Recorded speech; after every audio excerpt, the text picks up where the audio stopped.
కీర్తనల గ్రంథంలోని 5వ అధ్యాయము.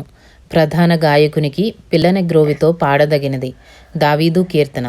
యెహోవా, నా మాటలు చెవినిపెట్టుము, నా ధ్యానము మీద లక్ష్యముంచుము. నా రాజా, నా దేవా, నా అర్థధ్వని ఆలకించుము. నిన్నే ప్రార్థించుచున్నాను. యెహోవా, ఉదయమున నా కంఠస్వరము నీకు వినబడును.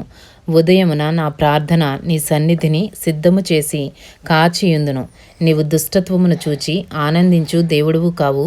చెడుతనమునకు నీ యొద్ద చోటు లేదు. డాంబికులు నీ సన్నిధిని నిలువలేరు. పాపము చేయు వారందరూ నీకు అసహ్యులు. అబద్ధమాడు వారిని నీవు నశింపజేయదు. కపటము చూపి నరహత్య జరిగించువారు యెహోవాకు అసహ్యులు. నేనైతే నీ కృపాతిశయమును బట్టి నీ మందిరంలో ప్రవేశించదను. నీ ఎడల భయభక్తులు కలిగి నీ పరిశుద్ధాలయము దిక్కుచూచి నమస్కరించదను.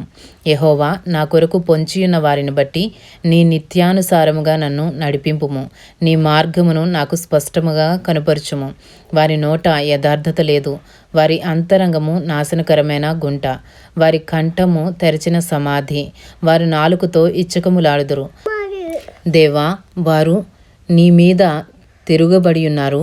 వారిని అపరాధులనుగా తీర్చుము. వారు తమ ఆలోచనలలో చిక్కుబడి కూలుదురుగాక. వారు చేసిన అనేక దోషములను బట్టి వారిని వెలివేయము. నిన్ను ఆశ్రయించు వారందరూ సంతోషించుదురు. నీవే వారిని కాపాడుదువు గనుక వారు నిత్యము ఆనందధ్వని చేయుదురు. యెహోవా, నీతిమంతులను ఆశీర్వదించువాడువు నీవే. కేడెముతో కప్పినట్లు నీవు వారిని దయతో కప్పెదవు. కావున నీ నామమును ప్రేమించువారు నిన్ను గూర్చి ఉల్లసింతురు. కీర్తనల గ్రంథంలోని 5వ అధ్యాయము పూర్తి చేయబడినది.